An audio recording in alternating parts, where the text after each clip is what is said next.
La PAC, oui. La PAC, non. Comment ça s'appelle? La Provence-Alpes-Côte d'Azur, c'est une...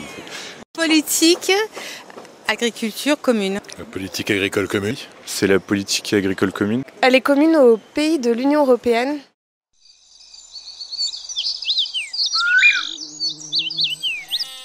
Alors ça, on a revu ça un peu en histoire, je crois, l'année dernière. Elle a été créée pour réguler en fait la production. Bon, la production n'est plus la même non plus, hein. Je comprends très bien qu'il faut produire beaucoup plus, il y a beaucoup plus de population à nourrir et tout.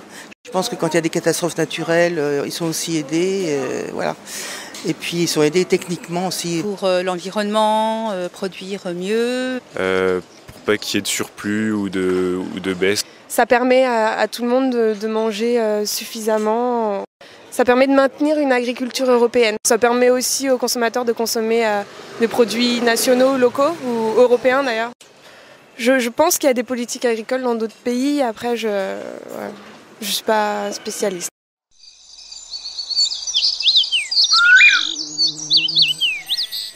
Pour tout ce qui concerne les produits agricoles et les produits, les fruits et les légumes, oui, je pense que ça a un lien direct. De toute façon, à partir du moment où on consomme, on va dire qu'il y a toujours un rapport avec la PAC, puisque c'est un rapport avec l'alimentation, donc il y a toujours un rapport forcément avec l'agriculture. Pour tout ce qui est surgelé, si c'est des surgelés de légumes, oui, effectivement, comme c'est des légumes, je pense qu'il y a un lien avec la PAC.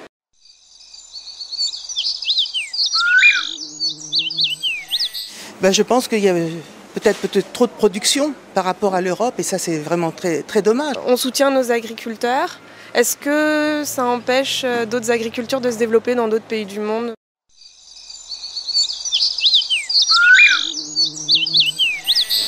C'est principalement lié à l'agriculture. Tout le monde peut être concerné. Logiquement, les agriculteurs qui reçoivent les aides de l'Union européenne. Je pense qu'il y a aussi les industries agroalimentaires, je suppose, au niveau des prix. Peut-être aux consommateurs aussi. On mange à notre faim, en tout cas en France et en Europe, je pense.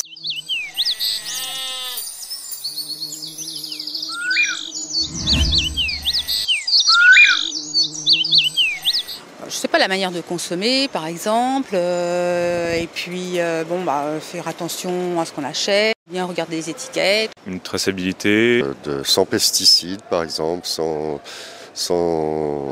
d'ajout chimique quelconque, etc. C'est ça un produit de qualité, c'est un truc bio en fait. On est déjà plus proche de la qualité dans le bio qu'ailleurs. J'essaie de faire attention où ils ont été produits. Déjà, produit de qualité, pour le consommateur, c'est de regarder s'il n'est pas abîmé, s'il fait envie, si c'est bien présenté. On peut regarder effectivement l'origine du produit. Forcément, la traçabilité, justement, c'est la manière dont est étiqueté le produit, ce qu'il y a marqué dessus. Parfois, je regarde d'où il vient, si je peux consommer local, je le fais, mais voilà.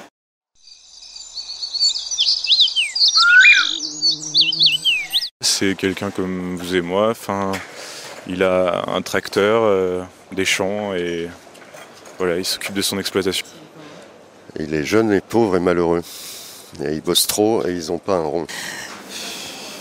Un industriel, parce que il y a beaucoup de techniques autour de lui.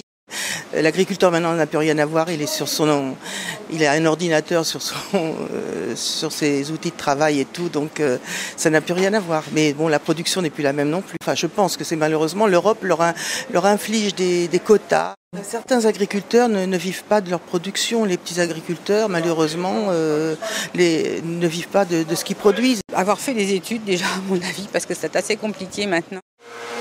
Oui, j'ai déjà vu des agriculteurs. De par mes études, on a visité des exploitations. J'ai des copains qui travaillent dans le domaine aussi, dont leurs parents sont agriculteurs. Pour moi, agriculteur, il y a plein de mots. Culture, élevage, tracteur. Enfin, c'est eux qui fournissent notre alimentation. Je suis d'une famille d'agriculteurs. Mon grand-père était paysan, mais donc lui c'était pas du tout ça, quoi. Il travaillait à la saison.